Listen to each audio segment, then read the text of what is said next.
So ಇವತ್ತಿನ topic very interesting topic. ಪ್ರತಿಯೊಬ್ರು ತಿಳ್ಕೊಳ್ಳೇಬೇಕು. ಯಾಕಂದ್ರೆ ಈ ಸ್ಪಿರಿಚುವಲ್ ಜರ್ನಿಯಲ್ಲಿ ಎಲ್ರಿಗೂ ಒಂದು ಕ್ವಶನ್ ಇರುತ್ತಲ್ವಾ, ನಾನು ಯಾವ ಸ್ಥಿತಿಯಲ್ಲಿದ್ದೀನಿ, ನಾನು ಧ್ಯಾನ ಕರೆಕ್ಟ್ ಆಗಿ ಮಾಡ್ತಾ ಇದ್ದೀನ, ನನ್ನ ಆತ್ಮ ಯಾವ ಸ್ಥಿತಿಯಲ್ಲಿದೆ, ಮುಕ್ತಿ ಯಾವಾಗ ಸಿಗುತ್ತೆ, ಸೊ ನಾನು ಧ್ಯಾನದ ಈ ಜರ್ನಿಯಲ್ಲಿ ನಾನು ಯಾವ ಲೆವೆಲ್ ಅಲ್ಲಿ ಇದ್ದೀನಿ, ನಾನು ಯಾವ ಸ್ಟೇಜ್ ಅಲ್ಲಿ ಇದ್ದೀನಿ ಅನ್ನೋ ಪ್ರಶ್ನೆಗೆ ಉತ್ತರ ಈ ಯೋಗ ಪರಂಪರೆ ನಮಗೆ ತಿಳಿಸ್ಕೊಡುತ್ತೆ. ಯೋಗ ಆಸನಗಳು ಬೇರೆ, ಯೋಗ ಬೇರೆ. ಯೋಗ ಪರಂಪರೆಯಲ್ಲೂ ಕೂಡ ಹಲವಾರು ಲೆವೆಲ್ಸ್ ಇದೆ, ತರತರದ. ಏನು ಅಂದ್ರೆ ನಾವೆಲ್ಲ ಕೇಳ್ತೀವಿ, ಭಕ್ತಿ ಯೋಗ ಅಲ್ವಾ, ಕರ್ಮ ಯೋಗ, ಜ್ಞಾನ ಯೋಗ, ರಾಜಯೋಗ, ಇವೆಲ್ಲನೂ ಕೂಡ ಇವತ್ತು ನಾವು ಯೋಗ ಪರಂಪರೆಯಲ್ಲಿ ತಿಳ್ಕೊಳ್ಳೋಣ. ಅಂಡ್ ಪತ್ರಿಜಿ ಅವ್ರು ಹೇಳ್ತಾರೆ, PSSM ಅಲ್ಲಿ ಈ ಭಕ್ತಿ ಯೋಗ ಅನ್ನೋದಿಲ್ಲ.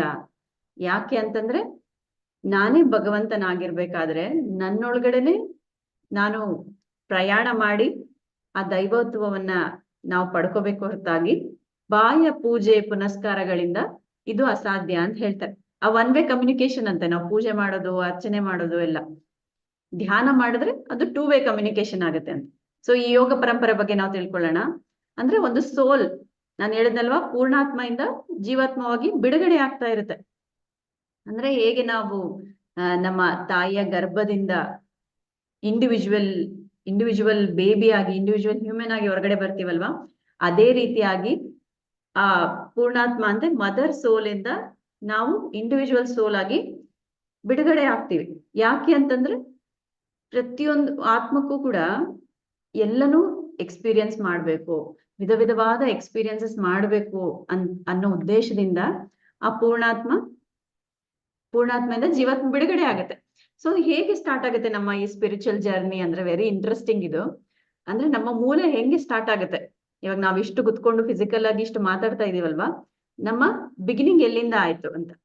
ಸೊ ಏನಾಗುತ್ತೆ, ಮೆಜಾರಿಟಿ ಆಗಿ ಏನಾಗುತ್ತೆ, ನಾವು ಪೂರ್ಣಾತ್ಮೆಯಿಂದ ಬಿಡುಗಡೆಯಾಗಿ ನಮಗೆ ಇನ್ನೂ ಎಕ್ಸ್ಪೀರಿಯನ್ಸ್ ಇರಲ್ಲಲ್ವಾ, ಒಂದು ಗ್ರೂಪ್ ಸೋಲ್ ಕಾನ್ಶಿಯಸ್ ಅಲ್ಲಿ, ಅಂದ್ರೆ ಇಂಡಿವಿಜುವಾಲಿಟಿ ಇರೋದಿಲ್ಲ.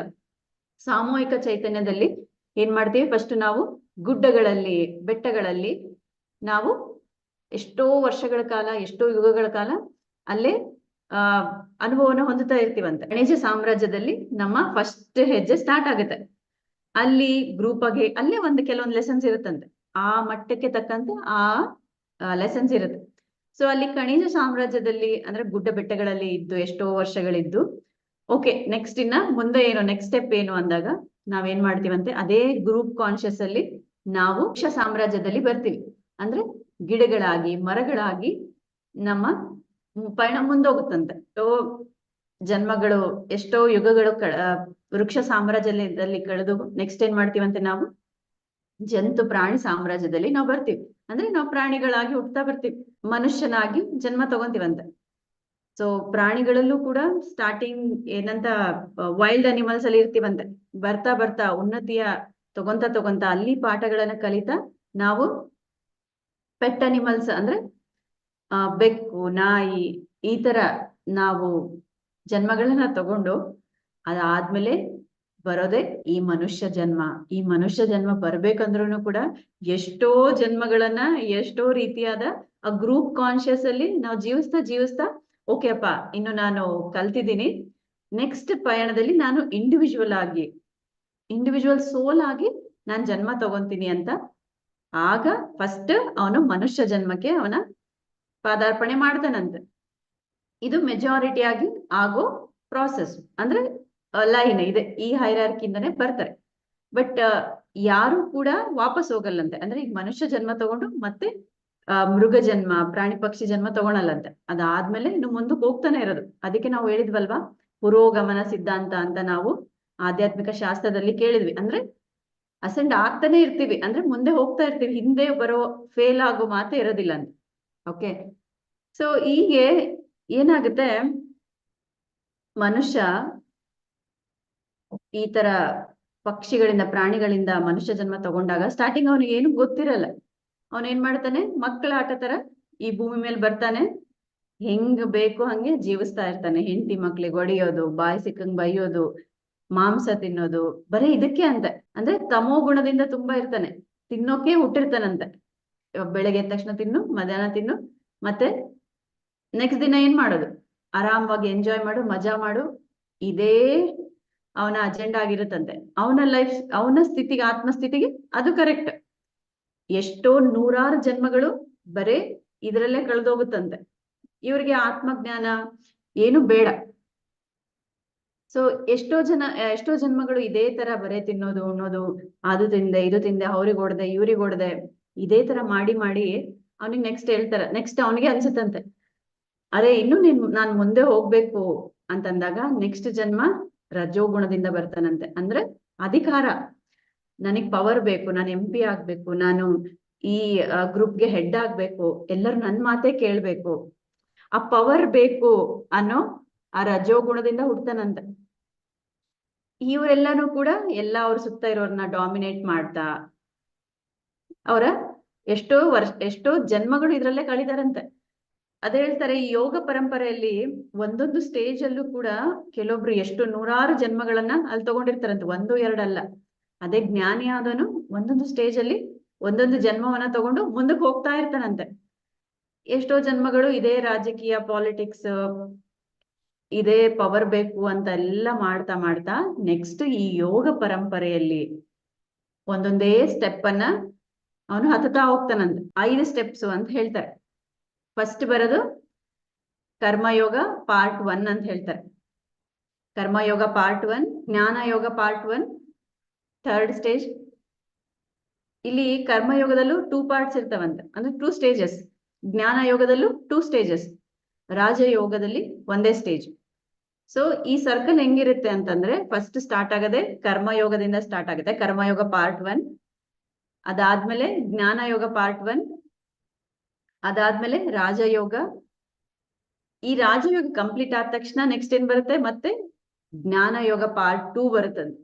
ಜ್ಞಾನ ಯೋಗ ಪಾರ್ಟ್ 2, ಕರ್ಮಯೋಗ ಪಾರ್ಟ್ 2. ಸೊ ಈ 5 ಸೈಕಲ್ ಅನ್ನ ಕಂಪ್ಲೀಟ್ ಮಾಡ್ಕೊಂಡಾಗೆ ಒಂದು ಆತ್ಮಕ್ಕೆ ಒಂದು ಮುಕ್ತಿ ಸ್ಟೇಟ್ ಬರುತ್ತಂತೆ. ಓಕೆ, ಸೊ ಒಂದೊಂದೇ ನಾವು ತಿಳ್ಕೊಂತ ಹೋಗ್ತಾ ನಾವ್ ಯಾವ ಸ್ಟೇಜ್ ಅಲ್ಲಿ ಇದೀವಿ ಅಂತ ನಮ್ಗೆ ಕ್ಲಾರಿಟಿ ಬರುತ್ತೆ. ಈ ಕರ್ಮಯೋಗ ಪಾರ್ಟ್ 1 ಅಲ್ಲಿ ಮತ್ತೆ 4 ಸ್ಟೇಜಸ್ ಇರ್ತಾವಂತೆ. ಓಕೆ, ಫಸ್ಟ್ ಸ್ಟೇಜ್ ಅಲ್ಲಿ ಎಲ್ಲ ತಮೋ ಗುಣ, ಗುಣಗಳಿಂದ ಎಲ್ಲ ಅವನು ಜೀವನವನ್ನ ಅಲ್ಲೋಲ ಕಲ್ಲೋಲ ಮಾಡ್ಕೊಂಡು ನೆಕ್ಸ್ಟ್ ಏನು ಅಂತ ಕ್ವಶನ್ ಬರುತ್ತಂತೆ. ಇವಾಗ ನಮ್ಗೆ ಆಗ್ಲಿ ಏನೇ ಒಂದು ಮಾಡ್ತಾ ಇದ್ದಾಗ ನಮಗೆ ಅನ್ಸುತ್ತಲ್ವಾ, ಎಷ್ಟೋ ವರ್ಷದಿಂದ ಒಂದು ಕೆಲಸವನ್ನ ಮಾಡ್ತಾ ಇರ್ತೀವಿ, ನಮಗೆ ಕ್ವಶನ್ ಬರುತ್ತೆ, ನೆಕ್ಸ್ಟ್ ಏನು, ನಾನು ನೆಕ್ಸ್ಟ್ ಏನ್ ಮಾಡ್ಬೇಕು ಅಂತ. ಅದೇ ರೀತಿಯಾಗಿ ಒಂದು ಸೋಲ್ ಕೂಡ ಯಾವಾಗ್ಲೂ ಹೇಳ್ದಂಗೆ ಮುಂದಕ್ಕೆ ಹೋಗ್ತಾನೆ ಇರ್ಬೇಕು ಅಂತ ಬಯಸ್ತಾ ಇರತ್ತಂತೆ. ಇನ್ನು ಆ ತಮೋ ರಜಗುಣದಿಂದ ಆ ಜೀವನವೆಲ್ಲ ಅನುಭವಿಸಿ ನೆಕ್ಸ್ಟ್ ಏನು ಅಂತ ಕುಂತಿರುತ್ತಂತೆ. ಆಗ ಮೇಲಿನ ಮಾಸ್ಟರ್ಸ್ ಹೇಳ್ತಾರಂತೆ, ಓಕೆ, ನಿನಗೆ ಇಷ್ಟು ದಿನ ಮಕ್ಕಳಾಟ ಆಡದೆ ಅಲ್ವಾ, ಈಗ ಈ ಯೋಗ ಪರಂಪರೆಯಲ್ಲಿ ನಿನ್ನ ಉದ್ಧಾರಕ್ಕೆ ನೀನು ಟೈಮ್ ಕೊಡುವಂತ ಫಸ್ಟ್ ಈ ಕರ್ಮಯೋಗ ಪಾರ್ಟ್ 1 ಅಲ್ಲಿ ಏನ್ ಹೇಳ್ಕೊಡ್ತಾರಂತೆ, ಬೇರೆಯವ್ರಿಗೆ ಒಳ್ಳೇದ್ ಮಾಡದೇ ಇದ್ರು ಪರವಾಗಿಲ್ಲ, ಕೆಟ್ಟದಂತ್ರು ಮಾಡ್ಬೇಡ ನಾಯನ ಅಂತ ಹೇಳ್ತಾರಂತೆ. ಅಂದ್ರೆ ನೀನ್ ಬೇರೆಯವ್ರಿಗೆ ಒಳ್ಳೇದ್ ನೀನ್ ಹೆಲ್ಪ್ ಮಾಡ್ಲಿಲ್ಲ ಅಂದ್ರೂ ಪರವಾಗಿಲ್ಲ, ಆದ್ರೆ ಕೆಟ್ಟದ್ ಮಾಡ್ಬೇಡ ಅಂತ ಕಳಿಸ್ತಾರಂತೆ. ಓಕೆ, ಈ ಕ್ವಾಲಿಟಿಯನ್ನ ಕಲಿಯೋಕೆ ಎಷ್ಟೋ ಜನ್ಮಗಳನ್ನ ಆತ್ಮ ತಗೊಳುತ್ತಂತೆ. ನೋಡಿ, ಒಂದೇ ಜನ್ಮದಲ್ಲಿ ಏನು ಕಲಿಯಲ್ಲ ಅಂತ, ಯಾಕಂದ್ರೆ ಅಷ್ಟು ಮಂಡತನ, ಅಷ್ಟು ಅಲ್ಲೋಲ ಕಲ್ಲೋಲವಾದ ಜೀವನಗಳನ್ನ ಮಾಡ್ತಾ ಒಂದು ಒಳ್ಳೆ ವಿಷಯನ ಕಲಿಬೇಕಂದ್ರೂ ಕೂಡ ಎಷ್ಟೋ ಜನ್ಮವನ್ನ ತಗೊಳುತ್ತಂತೆ.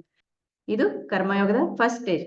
ಅಂಡ್ ಇದನ್ನ ಕಲ್ತ ಮೇಲೆ ನೆಕ್ಸ್ಟ್ ಏನ್ ಹೇಳ್ತಾರಂತೆ, ಅರೆ ಇಷ್ಟು ದಿನ ನೀನು ಒಳ್ಳೇದ್ ಮಾಡ್ಕೊಂಡಲ್ಲ, ಬೇರೆಯವರಿಗೆ ಕೆಟ್ಟದ್ ಮಾಡ್ಲಿಲ್ಲಲ್ಲ, ಈಗ ಬೇರೆಯವ್ರಿಗೂ ಸಹಾಯ ಮಾಡು, ನಿನಗೆ ಎಷ್ಟೋ ಜ್ಞಾನ ಇದೆ, ನಿನಗೆ ಸಹಾಯ ಮಾಡೋ ಎಲ್ಲಾ ಸಾಮರ್ಥ್ಯಗಳಿದೆ, ಬೇರೆಯವ್ರಿಗೂ ಸಹ ನೀನ್ ಸಹಾಯ ಮಾಡು, ಈ ಸಂಘ ಜೀವಿ ಆಗು ಅಂತ ಕಳಿಸ್ತಾರಂತೆ.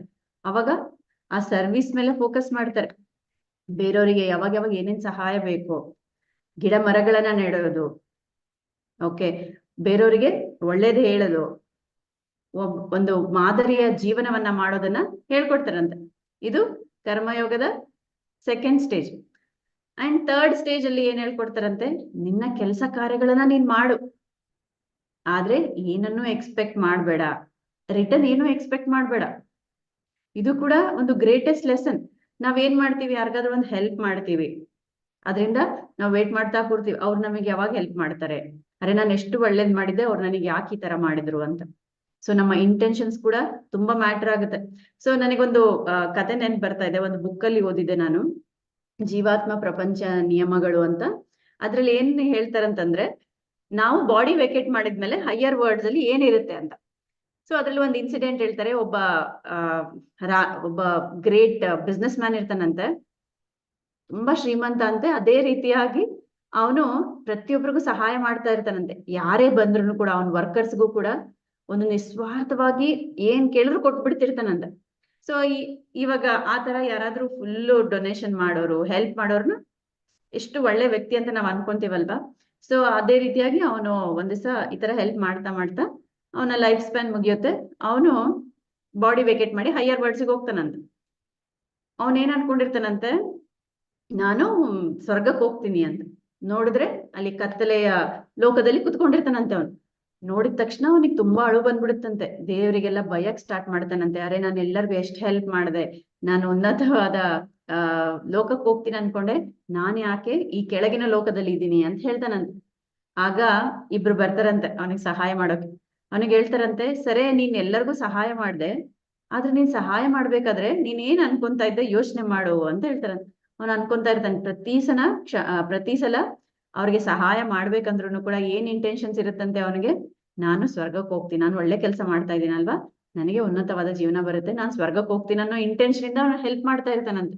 ನೋಡಿ, ಯಾವ ಇಂಟೆನ್ಷನ್ಸ್ ಇಲ್ಲದೆ ನಾವು ಸಹಾಯ ಮಾಡಿದಾಗ ಮಾತ್ರ ಅದರ ಫಲ ಅತಿ ಬೇಗನೆ ನಮಗೆ ಬರುತ್ತೆ. ಸೊ ಕೃಷ್ಣ ಕೂಡ ಅದೇ ಹೇಳ್ತಾನೆ, ನಿನ್ನ ಕೆಲಸವನ್ನ ನೀನ್ ಮಾಡು, ಪ್ರತಿಫಲವನ್ನ ನೀನು ಎಕ್ಸ್ಪೆಕ್ಟ್ ಮಾಡ್ಬೇಡ ಅಂತ. ಇದನ್ನೇ ಈ ಕರ್ಮಯೋಗ ಪಾರ್ಟ್ 1 ಅಲ್ಲಿ 3rd ಸ್ಟೇಜ್ ಅಂತ. ಅಂಡ್ ಈ 4th ಸ್ಟೇಜ್, ಈ ಕರ್ಮಯೋಗ 4th ಸ್ಟೇಜ್ ಅಲ್ಲಿ ಏನ್ ಹೇಳ್ತಾರಂತಂದ್ರೆ, ನಾನು ಅನ್ನೋ ಭಾವನೆ ಇಟ್ಕೊಂಡು ನೀನ್ ಕೆಲಸ ಮಾಡ್ಬೇಡ.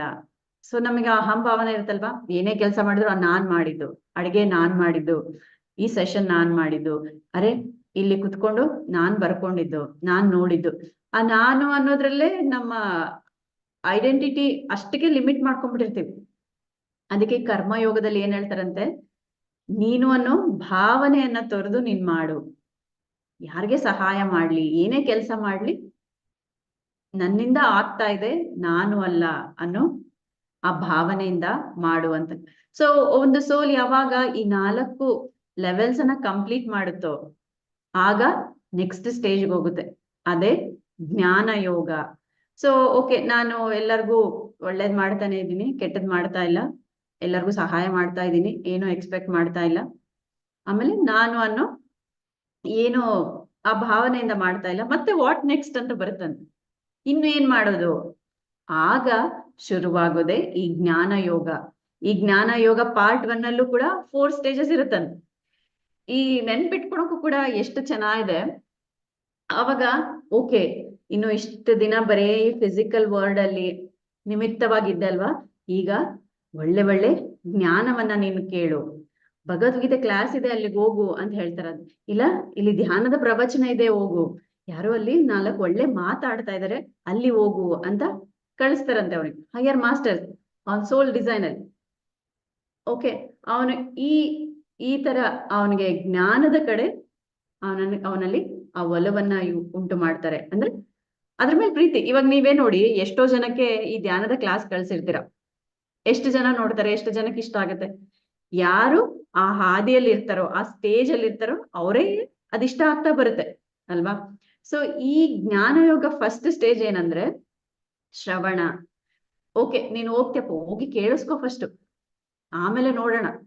ಈ ಜ್ಞಾನ ಯೋಗದಲ್ಲಿ ಏನ್ ಹೇಳ್ತಾರೆ, ಫಸ್ಟ್ ಆ ಸೆಷನ್ ನೋಡು, ಫಸ್ಟ್ ಆ ಭಗವದ್ಗೀತೆ ಓದು, ಆಮೇಲೆ ನೆಕ್ಸ್ಟ್ ಫಸ್ಟ್ ಅಟ್ಲೀಸ್ಟ್ ಹೋಗಿ ಕೇಳಿಸ್ಕೋ, ಶ್ರವಣ ಅಂತ ಹೇಳ್ತಾರೆ. ಓಕೆ, ಅಂಡ್ ಓಕೆ, ಎಷ್ಟೋ ಜನ್ಮ ಬರೇ ಕೇಳಿಸ್ಕೊಳೋದ್ರಲ್ಲೇ ಹೋಗುತ್ತಂತೆ. ಈ ಕೇಳಿಸ್ಕೊಂಡು ನೆಕ್ಸ್ಟ್ ಲೆವೆಲ್ ಬರದೆ ಏನಂದ್ರೆ ಮನನ ಮಾಡ್ಕೊಳ್ಳೋದು. ಸುಮ್ನೆ ನಾವು ಕೇಳಿಸ್ಕೊಂಡು ಬಿಟ್ಬಿಟ್ರೆ ಯಾವ್ದಕ್ಕೂ ಉಪಯೋಗ ಇಲ್ಲ. ಹೇಳ್ತಾರಲ್ವಾ, ಈ ಪ್ರತಿಯೊಂದು ಸ್ಟೇಜ್ ಅಲ್ಲೂ ಕೂಡ ಎಷ್ಟೋ 100 ಜನ್ಮಗಳನ್ನ ಕಳೆದು ಒಂದೊಂದು ಸ್ಟೇಜ್ ನಾವು ಕಳಿತೀವಂತೆ. ಸೊ ಏನ್ ಹೇಳ್ತಾರಂತೆ, ಸೆಕೆಂಡ್ ಸ್ಟೇಜ್, ಓಕೆ ನೀನು ಹೋಗಿ ಅಲ್ಲೆಲ್ಲ ಕೇಳ್ದೆ ಅಲ್ವಾ, ಏನ್ ಕೇಳ್ದೆ ನೆನ್ಪು ಮಾಡ್ಕೊ, ಮನನ ಮಾಡ್ಕೊ, ನೋಟ್ಸ್ ಬರ್ಕೊ. ಓಕೆ, ಭಗವದ್ಗೀತೆ ಹೋಗಿ ಕ್ಲಾಸಸ್ ಅಟೆಂಡ್ ಮಾಡ್ದಲ್ಲ, ಅದರಿಂದ ನಿನಗೆ ಏನ್ ಅರ್ಥ ಆಯ್ತು, ಒಳಗಡೆ ನೀನ್ ಏನ್ ಕಳ್ಕೊಂಡೆ, ಈ ಮನನ ಮಾಡ್ಕೊ ಅಂತ ಹೇಳ್ತಾರಂತೆ. ಸೊ ಫಸ್ಟ್ನೇದು ಶ್ರವಣ, ಸೆಕೆಂಡ್ನೇದು ಮನನ. ಸರಿ, ನೀನು ಓದೆ, ಕೇಳ್ಕೊಂಡೆ, ಶ್ರವಣ ಮಾಡ್ದೆ, ಮನನ ಮಾಡ್ಕೊಂಡೆ, ನೆಕ್ಸ್ಟ್ ಏನು ನಿಧಿಧ್ಯಾಸ ಅಂದ್ರೆ ಇಂಪ್ಲಿಮೆಂಟ್ ಮಾಡ್ಕೊಳ ಲೈಫ್ ಅಲ್ಲಿ. ಒಂದು ಕ್ಲಾಸ್ ಕೇಳ್ತಾ ಇದೆ, ಓಕೆ ಕೇಳ್ದೆ, ನಿನಗೇನ್ ಅರ್ಥ ಆಯ್ತು ಅದನ್ನ ಮನನ ಮಾಡ್ಕೊಂಡು ಅದನ್ನ ಹೇಗೆ ನನ್ನ ಲೈಫ್ ಅಲ್ಲಿ ಇಂಪ್ಲಿಮೆಂಟ್ ಮಾಡ್ಕೋಬೇಕು. ಈ ಸ್ಟೇಜ್ ಅಲ್ಲೇ ಎಷ್ಟೋ ಜನ ಸ್ಟ್ರಕ್ ಆಗ್ಬಿಟ್ಟಿರ್ತಾರಂತೆ. ಓಕೆ ಕೇಳ್ತಾರೆ, ಅಲ್ಲಿಗೆ ಬಿಡ್ತಾರೆ, ಆ ಲೈಫ್ ಅಲ್ಲಿ ಇಂಪ್ಲಿಮೆಂಟೇಶನ್ ಇರಲ್ಲ. ಎಲ್ಲಿ ಇಂಪ್ಲಿಮೆಂಟೇಶನ್ ಇರಲ್ವೋ ಅಲ್ಲಿ ಗ್ರೋತ್ ಇರಲ್ಲ ಅಂತ ಹೇಳ್ತಾರೆ.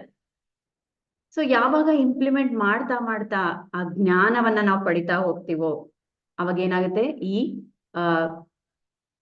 ಜ್ಞಾನ ಯೋಗದ ಪರಾಕಾಷ್ಠೆಗೆ ಹೋಗ್ತೀವಿ ಅಂತ ಹೇಳಿದ್ರೆ ಹೈಯೆಸ್ಟ್ ಪೀಕ್ಸ್ಗೆ. ಈ ಪಾರ್ಟ್ 1 ಏನಂದ್ರೆ ಅದು ಸಾಕ್ಷಾತ್ಕಾರ. ಸಾಕ್ಷಾತ್ಕಾರ ಅಂತಂದ್ರೆ ಒಂದು ಸಾಕ್ಷ್ಯ ಸ್ಥಿತಿ ಬಂದ್ಬಿಡುತ್ತಂತೆ. ಏನೇ ನೋಡಿದ್ರು ಒಂದು ವಿಟ್ನೆಸ್ ಸ್ಟೇಟ್. ನಾರ್ಮಲ್ ಆಗಿ ನಾವ್ ಏನ್ ಮಾಡ್ತೀವಿ, ಏನೇ ಸಿಚುವೇಶನ್ ಬಂದ್ರು, ಏನೇ ಮಾತು ಕೇಳಿದ್ರು ಇಮಿಡಿಯೇಟ್ ಆಗಿ ರಿಯಾಕ್ಟ್ ಮಾಡ್ಬಿಡೋದು, ಇಮಿಡಿಯೇಟ್ ಆಗಿ ಅನ್ನೋದು, ಇಲ್ಲ ನಮ್ಮ ಮೈಂಡ್ ಇಂದ ಯೋಚನೆ ಮಾಡ್ತಾ ಇರೋದು. ಅವ್ರೇನೋ ಅಂದಿರ್ತಾರೆ, ಅದ್ರ ಬಗ್ಗೆ ನಾವು ಓವರ್ ಥಿಂಕ್ ಮಾಡ್ತಾ ಎಷ್ಟೋ ಡಿಸ್ಟರ್ಬ್ ಆಗ್ಬಿಡ್ತೀವಿ.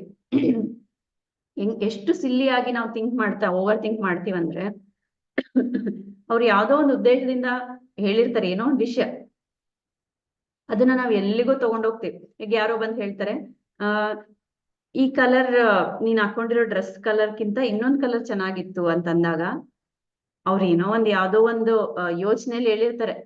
ಅವರು ಏನೋ ಓವರ್ ಥಿಂಕ್ ಮಾಡ್ತಾ ನಿಮ್ ಮುಂದೆ ಹೇಳ್ಬಿಟ್ಟಿರ್ತಾರೆ ಅನ್ಕೊಳ್ಳಿ. ಅವ್ರು ಹೋದ್ಮೇಲೆ 1 ತಾಸು ನಿಮ್ಮ ತಲೆಯಲ್ಲಿ ಅದೇ ಯೋಚನೆ ಮಾಡ್ತಾ ಇರ್ತೀವಿ ಅಂದ್ರೆ ರಿಯಾಕ್ಷನ್. ಅರೆ ನಾನ್ ಚೆನ್ನಾಗಿಲ್ವೇನೋ, ನಾನ್ ಚೆನ್ನಾಗ್ ಕಾಣಿಸ್ತಾ ಇಲ್ವೇನೋ, ನಾನ್ ಬೇರೆ ತರ ರೆಡಿ ಆಗಿರ್ಬೇಕಿತ್ತೇನೋ, ಹೀಗೆ ಎಷ್ಟೋ ಡಿಸ್ಟರ್ಬೆನ್ಸ್ ನಾವು ಮಾಡ್ಕೊಂತಿರ್ತೀವಿ. ಅದೇ ಈ ಜ್ಞಾನವನ್ನ ಹೊಂದುತ್ತಾ ಏನ್ ಮಾಡ್ತೀವಿ ಅಂದ್ರೆ ಒಂದು ಸಾಕ್ಷಿ ಸ್ಥಿತಿಗೆ, ಅವ್ರೇನೋ ಹೇಳಿದ್ರ ಇದು ಇಂಪಾರ್ಟೆಂಟಾ ನನಗೆ, ನನ್ನ ಮನಃಶಾಂತಿಗೆ, ನನ್ನ ಈ ಟೈಮ್ಗೆ ಇದು ಹೆಲ್ಪ್ಫುಲ್ಲಾ ಅಂತ ಒಂದ್ ಕ್ವೆಶನ್ ಹಾಕೋಬೇಕಂತ. ಇಲ್ಲ ಅಂತ ಬಂದ ತಕ್ಷಣ ಆ ಥಾಟ್ ನನಗ್ ಬೇಡ, ಆ ಆಲೋಚನೆ ಬೇಡ. ಸೊ ಯಾವಾಗ್ಲೇ ಆಗ್ಲಿ ಇದೊಂದ್ ಟ್ರಿಕ್. ನಿಮಗೆ ಯಾರು ಏನಾರು ಅಂತಾರಲ್ವಾ, ಇಮಿಡಿಯೇಟ್ ಆಗಿ ಬೇಜಾರ್ ಆಗ್ಬಿಡುತ್ತೆ. ಆದ್ರೆ ಒಂದು ಗ್ಯಾಪ್ ಇರುತ್ತಂತೆ ಅಲ್ಲಿ ಏನಾದ್ರು ನೀವು ಈ ಕ್ವೆಶನ್ ಹಾಕೊಂಡ್ರೆ ನಿಮ್ಗೆ ಚಾಯ್ಸ್ ಬರುತ್ತೆ. ಅಲ್ಲಿ ನೀವು ಓವರ್ ಥಿಂಕ್ ಮಾಡಿ ಅಪ್ಸೆಟ್ ಆಗ್ಬೋದಾ, ಇಲ್ಲ ಅದನ್ನ ಬಿಡ್ಬೋದಾ, ಅಲ್ಲಿಗೆ ಬಿಟ್ಬಿಡೋಣ ಅಂತ 2 ಚಾಯ್ಸ್ ಬರುತ್ತೆ. ಏನು ಅಂದ್ರೆ ಯಾರೇ ನಿಮಗೆ ಏನೇ ಅಂದ್ರು, ಏನೇ ನೋಸಿದ್ರು ಒಂದು ಕ್ವೆಶನ್ ಹಾಕ್ಬೇಕು. ಇದು ಇಸ್ ಇಟ್ ಇಂಪಾರ್ಟೆಂಟ್ ರೈಟ್ ನಾ, ನನಗೆ ಇದು ಇಂಪಾರ್ಟೆಂಟಾ ಈ ಕ್ಷಣ, ನನಗೆ ಏನಾದ್ರು ಹೆಲ್ಪ್ ಆಗ್ತಾ ಇದೆನಾ? ಇವೆರಡು ಕ್ವೆಶನ್ ನಿಮ್ಮ ಆನ್ಸರ್ ಏನಾದ್ರು ನೋ ಬಂದ್ರೆ ಆಟೋಮೆಟಿಕ್ ಆಗಿ ಆ ಥಾಟ್ ಇಂದ ನೀವು ಹೊರಗಡೆ ಬಂದ್ಬಿಡ್ತೀರ. ಸೊ ಇದೆಲ್ಲನೂ ಕೂಡ ಯಾವಾಗ ಸಾಧ್ಯ ಆಗುತ್ತೆ, ಈ ಸಾಕ್ಷಿ ತತ್ವಕ್ಕೆ, ಈ ಸಾಕ್ಷಿ ತತ್ವ ಸ್ಥಿತಿಯಲ್ಲಿದ್ದಾಗ ನಮಗೆ ಹೆಲ್ಪ್ ಆಗುತ್ತೆ.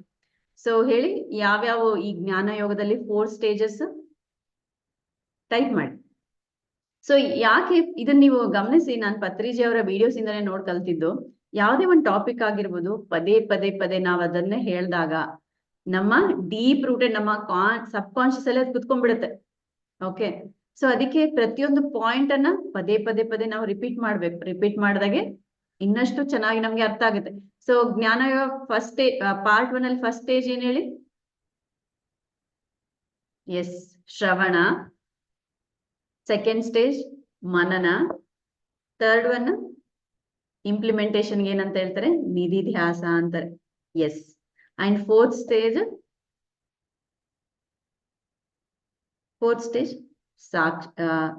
ಸಾಕ್ಷಾತ್ಕಾರ, ಸಾಕ್ಷಿ ತತ್ವ ಅಂತ ಹೇಳ್ತಾರೆ. Yes, super.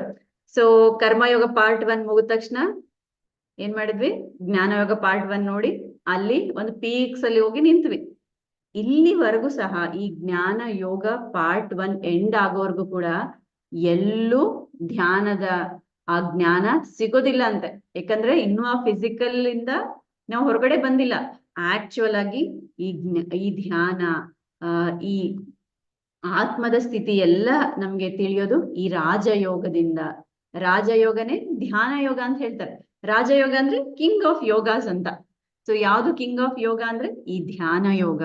ಸೊ ಇಲ್ಲಿವರೆಗೂ ಅವ್ರಿಗೆ ಬರೇ ತಮ್ಮ ಔಟರ್ ವರ್ಲ್ಡ್ ಬಗ್ಗೆ ಏನೇನ್ ನಡೀತಾ ಇದೆ, ಅವರ ಎಬಿಲಿಟೀಸ್, ಕ್ವಾಲಿಟೀಸ್ ಬಗ್ಗೆ ಇಂಪ್ರೂವ್ಮೆಂಟ್ ಮಾಡ್ತಾ ಮಾಡ್ತಾ ಈ ರಾಜಯೋಗಕ್ಕೆ ಬಂದಾಗ ಅವರಿಗೆ ಹಲವಾರು ಕಡೆಯಿಂದ ಒಂದೊಂದಾಗಿ ಹೇಳಕ್ ಸ್ಟಾರ್ಟ್ ಆಗತ್ತಂತೆ. ನೀನು ಈ ಫಿಸಿಕಲ್ ಬಾಡಿ ಅಲ್ಲೋ, ನೀನು ಆತ್ಮ ಸ್ವರೂಪನು, ನೀನು ಈ ಫ್ಯಾಮಿಲಿ ಫ್ರೆಂಡ್ಸ್ ಅಂತ ಏನೇನ್ ಇದೆಯಲ್ಲ ಇದೆಲ್ಲ ಒಂದು ನಾಟಕ.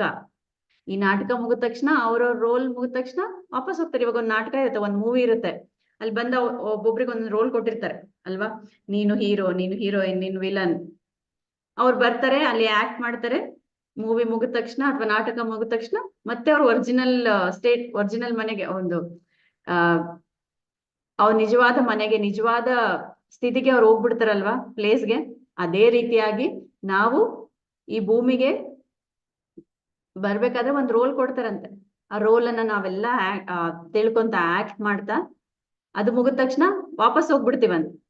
ನೋಡಿ ಎಷ್ಟು ಅದ್ಭುತವಾಗಿದೆ. ಜೀಸಸ್ ಕ್ರೈಸ್ಟ್ ಹೇಳ್ತಾರಂತ ಇದೆಲ್ಲ, ಅಲ್ಲ ಜೀಸಸ್ ಯಾವಾಗ್ಲೂ ಹೇಳ್ತಾರಂತ ಅದೇ, ನಿಜವಾದ ದೇವರು ನಿನ್ನ ಒಳಗಡೆ ಇದ್ದಾನೆ. ಇಲ್ಲೆಲ್ಲ ನಾವು ನಾಟಕ ಆಡೋಕೆ ಬರ್ತೀವಿ, ಅದು ಮುಗಿದ ತಕ್ಷಣ ವಾಪಸ್ ಹೋಗ್ತೀವಿ ಅಂತ ಹೇಳ್ತಾನೆ. ಸೊ ಈ ರಾಜಯೋಗದಲ್ಲೂ ಕೂಡ 4 ಸ್ಟೆಪ್ ಇರ್ತಾವಂತ. ಹೇಗೆ ಕರ್ಮಯೋಗದಲ್ಲಿ 4 ಸ್ಟೇಜ್, ಜ್ಞಾನ ಯೋಗದಲ್ಲಿ 4 ಸ್ಟೇಜ್, ಈ ರಾಜಯೋಗದಲ್ಲೂ ಕೂಡ 4 ಸ್ಟೇಜ್ ಅಂತ. ಸೊ ಫಸ್ಟ್ ಸ್ಟೇಜ್ ಏನ್ ಹೇಳ್ತಾರಂತೆ, ಆಗಿನ ಅವ್ರಿಗೆ ಧ್ಯಾನದ ಪರಿಚಯವಾಗತ್ತಂತೆ. ಫಸ್ಟ್ ಸ್ಟೇಜ್ ಏನ್ ಹೇಳ್ತಾರಂತೆ, ಕಣ್ಮುಚ್ಕೋ, ನಿನ್ನ ಶ್ವಾಸವನ್ನ ನೀನ್ ಗಮನಿಸು, ನಿನ್ನ ವಯಸ್ಸು ಎಷ್ಟಿರುತ್ತೋ ಅಷ್ಟೊತ್ತು ನೀನ್ ಧ್ಯಾನ ಮಾಡು, ಆರಾಮಾಗಿ ಕುತ್ಕೋ, ಸುಖಾಸನದಲ್ಲಿ ಕುತ್ಕೋ, ಯಾವ ಟೆನ್ಷನ್ಸ್ ಬೇಡ, ಯಾವ ಯೋಚನೆ ಬೇಡ, ಎಲ್ಲವನ್ನ ಮರೆತು ನೀನು ಧ್ಯಾನವನ್ನ ಮಾಡು ಅಂತ ಹೇಳ್ತಾರೆ. First stage. ಎಷ್ಟೋ ಜನ ಈ ಫಸ್ಟ್ ಸ್ಟೇಜ್ ಅಲ್ಲೇ ಎಷ್ಟೋ ಜನ್ಮಗಳನ್ನ, 100 ಜನ್ಮಗಳನ್ನ ತಗೊಂತಾ ಇರ್ತಾರಂತೆ. ಅಂದ್ರೆ ಒಂದು ಸುಖಮಯ ಪ್ರಾಣಾಯಾಮವನ್ನ ಅವರಿಗೆ ಹೇಳ್ಕೊಡ್ತಾರಂತೆ. ನೋಡಿ ಅದಕ್ಕೆ ಹೇಳ್ತಾರೆ, ಸಾಧನೆ ಮಾಡ್ತಾ ಮಾಡ್ತಾ ನಾವು ಬೆಳಿತಾ ಹೋಗ್ತೀವಿ. ನಾವು ತುಂಬಾ ಜನ ಇವಾಗ ಕೇಳ್ತಾ ಇರ್ತೀವಿ, ರೀಸೆಂಟ್ ಆಗಿ ಬಂದಿರ್ತಾರೆ, ಒಂದ್ 10 ದಿನ ಮೆಡಿಟೇಷನ್ ಮಾಡಿರ್ತಾರೆ, ಫೋನ್ ಮಾಡ್ತಾರೆ, ಮೇಡಮ್ ನನಗೇನು ಕಾಣಿಸ್ತಾ ಇಲ್ಲ, ನನಗೇನು ಅನುಭವ ಆಗ್ತಾ ಇಲ್ಲ. ಇಲ್ಲಿ ಜನ್ಮಗಳೇ ಬೇಕು ನಾವು ಒಂದು ಸ್ಥಿತಿಯಿಂದ ಇನ್ನೊಂದು ಸ್ಥಿತಿಗೆ ಹೋಗೋಕೆ. ನಿರಂತರ ಸಾಧನೆಯಿಂದನೇ ಮಾತ್ರ ನಾವು ಮುಂದೋಗಕ್ ಸಾಧ್ಯ. ಸೊ ಈ ರಾಜಯೋಗ, ಧ್ಯಾನ ಯೋಗದಲ್ಲಿ ಫಸ್ಟ್ ಸ್ಟೇಜ್ ಅದೇ ಹೇಳ್ತಾರಂತೆ, ನೀನು ಕಣ್ಮುಚ್ಕೊಂಡು ಧ್ಯಾನ ಶುರು ಮಾಡು, ಶ್ವಾಸದ ಮೇಲೆ ಗಮನ ಇಡು. ಸೆಕೆಂಡ್ ಸ್ಟೇಜ್ ಏನಾಗುತ್ತಂತೆ, ಇದನ್ನೇ ಅಭ್ಯಾಸ ಮಾಡ್ತಾ ಮಾಡ್ತಾ ಸೆಕೆಂಡ್ ಸ್ಟೇಜ್ ಏನಾಗುತ್ತೆ, ಆಲೋಚನಾ ರಹಿತ ಸ್ಥಿತಿಗೆ ನಾವು ಹೋಗ್ತೀವಂತ. ಸೊ ಫಸ್ಟ್ಗೆ ಧ್ಯಾನವನ್ನ ಹೇಳ್ಕೊಡ್ತಾರೆ. ಫಸ್ಟ್ ಸ್ಟೇಜ್ ಅಲ್ಲಿ ಹೆಂಗೆ ಕುತ್ಕೋಬೇಕು, ಯಾಕಂದ್ರೆ ಸ್ಟಾರ್ಟಿಂಗ್ ಡೇಸ್ ಅಲ್ಲಿ ಧ್ಯಾನ ಮಾಡೋದು ಕೂಡ ತುಂಬಾ ಜನಕ್ಕೆ ಚಾಲೆಂಜ್ ಇರುತ್ತೆ. ಯಾಕಂದ್ರೆ ಮೈಂಡ್ ಅನ್ನ ಅಷ್ಟು ಬ್ಯುಸಿ ಮಾಡ್ಕೊಂಡು ಖಾಲಿ ಕುಂದ್ರಬೇಕನ್ನೋದೇ ಒಂದು ದೊಡ್ಡ ಚಾಲೆಂಜ್ ಆಗಿರುತ್ತೆ. ಆ ಚಾಲೆಂಜ್ ಅನ್ನ ನಿಧಾನವಾಗಿ ಅಭ್ಯಾಸ ಮಾಡ್ತಾ ಮಾಡ್ತಾ ದಾಟಿದಾಗ ಪ್ರತಿಯೊಬ್ಬರಿಗೂ ಇದಾಗುತ್ತೆ. ಎಷ್ಟೋ ಟೈಮ್ ತಗೊಳುತ್ತೆ. ನಾವು ಬರೀ 41 ಡೇಸ್ ಅಂತ ಹೇಳ್ತೀವಿ. ಯಾರು ಶಿಸ್ತಿನಿಂದ ಮಾಡ್ತಾರಲ್ವಾ 3 hours 41 ಡೇಸ್, ಅವರು ಈಸಿಯಾಗಿ ಥಾಟ್ಲೆಸ್ ಸ್ಟೇಜ್ಗೆ ಹೋಗಕ್ ಸಾಧ್ಯ ಆಗುತ್ತೆ.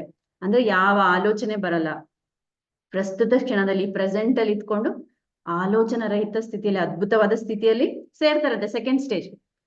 ಸೊ ಬರ್ತಾ ಬರ್ತಾ ಈ ಆಲೋಚನಾ ರಹಿತ ಸ್ಥಿತಿಯಿಂದ ಮುಂದಕ್ಕೆ ಹೋದಾಗ ಏನಾಗುತ್ತೆ, ಶವರ್ ಬಾತ್ ಆಗುತ್ತೆ ಅಂತ ಹೇಳ್ತಾರೆ ಪತ್ರಿಜಿಯವರು. ಹೇಗೆ ನಾವು ಸ್ನಾನ ಮಾಡಿದಾಗ ನಮಗೆ ಶವರ್ ಇರುತ್ತಲ್ವಾ, ವಾಟರ್ ಶವರ್, ಅದೇ ರೀತಿಯಾಗಿ ಆಲೋಚನಾ ರಹಿತ ಸ್ಥಿತಿಯಲ್ಲಿ ಹೋದಾಗ ಕಾಸ್ಮಿಕ್ ಬಾತ್ ಆಗತ್ತಂತೆ. ಅಂದ್ರೆ ಆ ವಿಶ್ವಶಕ್ತಿಯ ಪ್ರವಾಹ ನಿಮ್ಮೊಳಗಡೆ ಪ್ರವೇಶ ಆಗ್ತಾ ಬರುತ್ತೆ. ಸೊ ಹೇಗೆ ನಾವು ಇವಾಗ 1-2 ದಿನ ಸ್ನಾನ ಮಾಡದೇ ಇದ್ರೆ ಏನಾಗುತ್ತೆ ಹೇಳಿ, ಬಾಡಿ ಯಾರು ನಮ್ಮ ಪಕ್ಕಕ್ಕೆ ಬಂದು ಕುತ್ಕೊಳಲ್ಲ ಅಲ್ವಾ, ನಮ್ಗೆ ನಮ್ಮ ಬಾಡಿ ಏನಪ್ಪ ಹಿಂಗೆ ಅಂತ ಅನ್ಸಕ್ ಸ್ಟಾರ್ಟ್ ಆಗುತ್ತೆ 2 ದಿನ ಸ್ನಾನ ಮಾಡಿಲ್ಲ ಅಂತ ಅಲ್ವಾ. ಅದೇ ರೀತಿಯಾಗಿ ಆತ್ಮಕ್ಕೂ ಕೂಡ ಪ್ರತಿದಿನ ಸ್ನಾನ ಮಾಡಿಸ್ಬೇಕು. ಪ್ರತಿದಿನ ಹೇಗೆ ಸ್ನಾನ ಮಾಡ್ಸೋದಂದ್ರೆ, ಪ್ರತಿದಿನ ನಿಮ್ಮ ವಯಸ್ಸು ಎಷ್ಟಿರುತ್ತೋ ಅಷ್ಟು ಮಿನಿಮಮ್, ನಿಮಗೆ ಯಾವ ಕಷ್ಟಗಳಿಲ್ಲಪ್ಪ ಲೈಫ್ ಅಲ್ಲಿ, ನಾನು ಆರಾಮಾಗಿದ್ದೀನಿ ಅಂತಂದ್ರೆ ಮಿನಿಮಮ್ ನಿಮ್ಮ ಏಜ್ ಎಷ್ಟಿರುತ್ತೋ ಅಷ್ಟು ನೀವು ಧ್ಯಾನ ಮಾಡ್ಬೇಕು. ಎಷ್ಟು ದೊಡ್ಡ ಕಷ್ಟ ಇರುತ್ತೋ ಅಷ್ಟು ಅತೀ ತೀವ್ರವಾಗಿ ಧ್ಯಾನ ಸಾಧನೆ ಮಾಡ್ಬೇಕು. ಧ್ಯಾನ ಸಾಧನೆ ಮಾಡ್ತಾ ಮಾಡ್ತಾ ಒಂದೊಂದಾಗಿ ನಾವು ತಿಳ್ಕೊಳ್ತಾ ಬರ್ತೀವಿ. ಓಕೆ, ಅಂಡ್ ಇವಾಗ ಏನಾಗುತ್ತೆ, ನಮ್ಗೆ ಕಾಸ್ಮಿಕ್ ಬಾತ್ ಆದಾಗ ಏನಾಗುತ್ತೆ, ಆವಾಗ ನಾಡಿ ಮಂಡಲ ಶುದ್ಧಿ ಆಗ್ತಾ ಬರುತ್ತೆ. ಅಂದ್ರೆ ನಮ್ಮ ಇನ್ನರ್ ಎಲ್ಲರೂ ಏನೇನ್ ಇದೆನೋ ಅವೆಲ್ಲವೂ ಕ್ಲೆನ್ಸ್ ಆಗ್ತಾ ಬರುತ್ತೆ. ಅವಾಗ ಏನಾಗುತ್ತೆ, ಪೇನ್ಸ್ ಬರುತ್ತೆ. ಯಾವ ತರ ಪೇನ್ಸ್ ಬರುತ್ತೆ, ನಿಜ ನೀವೇ ಈ ಆಡಿಯೋನ ಪತ್ರಿಜಿಯವರ ಮಾತಲ್ಲಿ ನೀವು ಕೇಳ್ಬೇಕು. ನೀವು ತೆಲುಗು ಬರ್ತಾ ಇದ್ರೆ ದಯವಿಟ್ಟು ಇದನ್ನ ಕೇಳಿ, ಅವಾಗ ಇನ್ನಷ್ಟು ಡೀಟೇಲ್ ಆಗಿ ಅರ್ಥ ಆಗುತ್ತೆ. ಓಕೆ, ಅವ್ರು ಏನ್ ಹೇಳ್ತಾರೆ, ಪೇನ್ ಬರುತ್ತೆ. ಯಾವ ತರ ಪೇನ್ ಬರುತ್ತೆ ಅಂದ್ರೆ ಡೆಲಿವರಿ ಪೇನ್ ಬರುತ್ತೆ. ಡೆಲಿವರಿ ಪೇನ್ ಹೆಂಗಿರುತ್ತೆ, ಈಸಿ ಇರುತ್ತೆನಾ? ಇಲ್ಲಲ್ವಾ, ತುಂಬಾ ಕಷ್ಟ ಇರುತ್ತೆ. ಸೊ ಡೆಲಿವರಿ ಪೇನ್ ತಡ್ಕೊಂಡ್ರೆ ತಾನೇ ಮಗು ಹೊರಗಡೆ ಬರೋದು. ಅದೇ ರೀತಿಯಾಗಿ ನಿಮ್ಮ ಎಲ್ಲಾ ಬ್ಲಾಕ್ಸ್ ಗಳು ಆ ಪೇನ್ ಮುಖಾಂತರ ಹೊರಗಡೆ ಹೋಗಿ ಹೋಗಿ ಏನಾಗುತ್ತೆ, ಒಂದು ಅದ್ಭುತವಾದಕ್ಕೆ ನೀವು ಜನ್ಮ ಕೊಡ್ತೀರಾ. ಅಂದ್ರೆ ನಿಮ್ಮ ಒಳಗಡೆಯಿಂದ ಉದ್ಭವ ಆಗುತ್ತೆ, ನಿಮ್ಮ ಒಳಗಡೆಯಿಂದ ಅದು ಹೊರಗಡೆ ಬರುತ್ತೆ ಅಂತ ಹೇಳ್ತಾರೆ. ಅದೇ ಅಕಸ್ಮಾತ್ ಇವಾಗ ಡೆಲಿವರಿ ಪೇನ್ ಬರ್ತಾ ಇದೆ, ಅಲ್ಲಿಗೆ ಸ್ಟಾಪ್ ಆಗಿ ಏನಾಗುತ್ತೆ, ಮತ್ತೆ ಸ್ಟಾರ್ಟ್ ಆದಾಗ ಅಲ್ಲಿಂದನೇ ಶುರು ಆಗುತ್ತಲ್ವಾ. ಅದೇ ರೀತಿಯಾಗಿ ನಿಮ್ಮ ಒಳಗಡೆ ಪೇನ್ಸ್ ಎಲ್ಲ ಬಂದಾಗೂ ಕೂಡ ನೀವೇನಾದ್ರೂ ಕಣ್ಣು ತೆಗೆದ್ರೆ ಆ ಪ್ರಾಸೆಸ್ ಎಲ್ಲ ಅಲ್ಲಿಗೆ ನಿಂತು ಬಿಡುತ್ತೆ, ಆ ಶುದ್ಧೀಕರಣ ಎಲ್ಲ ಅಲ್ಲಿಗೆ ನಿಂತು ಬಿಡುತ್ತೆ. ಮತ್ತೆ ಯಾವಾಗ ಅದು ಶುರು ಆಗುತ್ತೆ, ಮತ್ತೆ ನೀವು ಕಣ್ಮುಚ್ಕೊಂಡು ಕುಂತಾಗ. ಅದಕ್ಕೆ ಈ ಪೇನ್ಸ್ ಬಂದಾಗ ಇದು ಒಳ್ಳೆ ಸಿಗ್ನಲ್, ನನ್ನಿಂದ ಏನೋ ಅದ್ಭುತವಾದ ಹೊರಗಡೆ ಬರ್ತಾ ಇದೆ ಅಂತ ಆ ದೃಢ ನಿಶ್ಚಯದಿಂದನೇ ಈ ಧ್ಯಾನವನ್ನ ನಾವು ಮುಂದುವರ್ಸ್ಬೇಕು. ಅವಾಗ ಏನಾಗುತ್ತೆ, ನಾವ್ ಈ ಡೆಲಿವರಿ ಆದ್ಮೇಲೆ ಏನ್ ಬರುತ್ತೆ, ಮಗು ಬಂದ ತಕ್ಷಣ ನಾವೆಷ್ಟು ಖುಷಿ ಆಗ್ತೀವಲ್ವಾ, ಅದೇ ರೀತಿಯಾಗಿ ಈ ದಿವ್ಯ ಚಕ್ಷುವಿನ ಜನನ ಆಗುತ್ತೆ ಅಂತ ಹೇಳ್ತಾರೆ. ಅಂದ್ರೆ ನಮ್ಮ ಅತೀಂದ್ರಿಯ ಶಕ್ತಿಗಳು ಓಪನ್ ಆಗುತ್ತೆ. ಇದಕ್ಕೂ ಸಹ ಎಷ್ಟೋ ಜನ್ಮಗಳು ತಗೊಳತ್ತೆ. ತುಂಬಾ ಜನಕ್ಕೆ ಅನುಭವ ಆಗ್ತಾ ಇರಲ್ಲ. ಯಾಕೆ ಅಂದ್ರೆ ಅವರು ಅವರ ಧ್ಯಾನ ಸಾಧನೆಯಲ್ಲಿ ಇನ್ನೂ ಮುಂದೆ ಹೋಗ್ಬೇಕು, ಅತಿ ಹೆಚ್ಚು ಧ್ಯಾನ ಸಾಧನೆ ಮಾಡ್ಬೇಕು. ಇದೇ ಈ ದಿವ್ಯ ಚಕ್ಷು ಅಂದ್ರೆ ಥರ್ಡ್ ಐ ಅಂತ ಹೇಳ್ತಾರೆ. ಶಿವನ ಥರ್ಡ್ ಐ ಅಂತ ಹೇಳ್ತಾರೆ. ಅಂದ್ರೆ ನಮ್ಮ ಈ ಫಿಸಿಕಲ್ ಐಸ್ ಅನ್ನ ಮುಚ್ಚಿ ಕುಂತಾಗ ಜ್ಞಾನದ ನೇತ್ರ ತೆಗೆದು ಏನಾಗುತ್ತೆ, ನಮ್ಮ ಹಿಂದಿನ ಜನ್ಮಗಳನ್ನೆಲ್ಲ ನಾವು ನೋಡ್ತಾ ಹೋಗ್ತೀವಿ.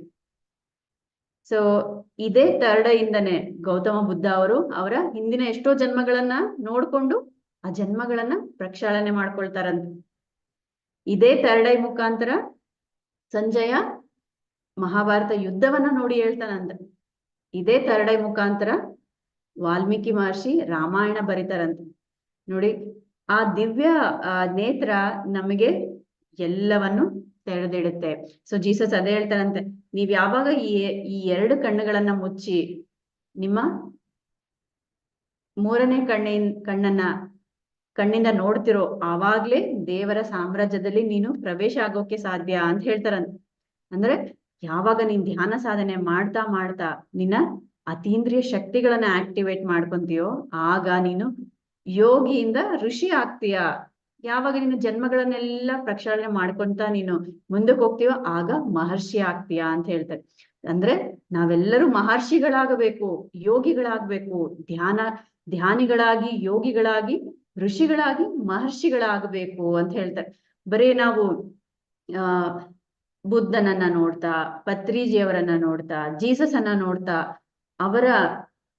ಅವರಿಂದನೇ ನಾವು ಜೊತೆ ಬೀಳ್ಬಾರ್ದು, ಅವರ ತರ ನಾವು ಆಗ್ಬೇಕು ಅನ್ನೋ ಆ ಕೃಷಿ ನಮ್ಮಲ್ಲಿ ಇರ್ಬೇಕು ಅಂತ ಹೇಳ್ತಾರೆ.